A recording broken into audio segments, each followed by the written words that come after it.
তখন সে চুপচাপ সেখান থেকে চলে যাওয়া ভালো মনে করলো আর পা ছাড়া পোকাটি একটু দুঃখিত হয়ে উঠল। কিন্তু সুইয় পোকাটা সময় নষ্ট না করে এগিয়ে গেল। আরও কিছুটা যাওয়ার পর সে মাশরুমের কাছে থামলো, যেখানে গন্ডার পিঙ্ক বিশ্রাম নিচ্ছিল।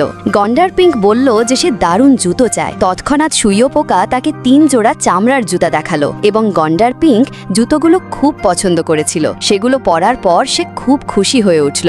সারাদিন কঠোর পরিশ্রম করার পর তার কাছে মাত্র 1 জোড়া জুতাই বাকি ছিল। সে মুহূর্তে একটি কাঠ পোকা এসে বলল, এই যে আমি জুতা কিনতে চাই। কিন্তু সুইয় পোকা তাকে ইগনোর করলো, কারণ জুতাগুলো এত চকচকে ছিল যে পোকার ঘর সহজেই দেখা যেত। এবার সন্ধ্যা হয়ে গেছে আর সুইয় পোকাটাকে একটু হতাশ দেখাচ্ছিল। এই মুহূর্তে তার দেখা হলো এক নীল শামুকের সাথে। সে তার শেষ জুতা জোড়া দেখালো এবং শামুকটি সেগুলো কিনতে চেয়েছিল, কিন্তু তার মাত্র 1টি পা ছিল। তাই সুইয় পোকা তাকে কাছে 1টি জুতো বিক্রি করে দিল। নীল শামুকটি খুব খুশি হলো। ঠিক তখনই একটি মাছি উড়ে এসে আরেকটি জুতার ভিতরে ঢুকে পড়ল। সুইয় পোকা তখন বলল, এই জুতোটি এখন খুব সস্তা। আর মাছিটি আনন্দে লাফিয়ে উঠল আর বলল, বিলাসবহুল বাড়িতে থাকা আমার স্বপ্ন ছিল। এবং দ্রুত তার বন্ধুদের ডেকে পাঠালো আর সবাই মিলে সে রাত্রে পার্টি করল। খুব ব্যস্ত এবং ক্লান্ত দিন কাটানোর পর সুইয় পোকা অবশেষে তার সব জুতা বিক্রি করেছিল। বন্ধুরা, তোমরাও কি এই সুইয় পোকার মতো স্ট্রাগল করে থাকো? কমেন্টে বলো। আর গল্পটি ভালো লাগলে চ্যানেলটি সাবস্ক্রাইব করে দিও।